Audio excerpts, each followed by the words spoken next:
5 friends rented a remote cabin deep in the forest for a weekend trip. The listing promised privacy, silence, and no neighbors for miles. The road leading there was narrow, barely used, and ended abruptly at the cabin. Inside, everything seemed normal.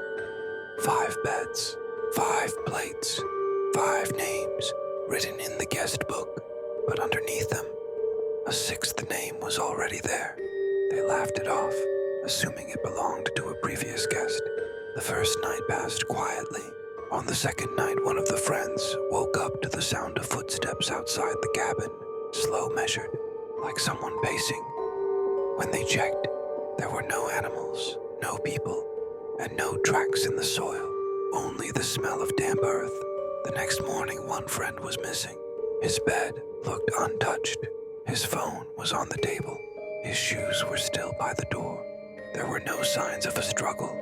Panic spread quickly. That night, the remaining 4 locked every door and window. Just after midnight, someone knocked 3 times.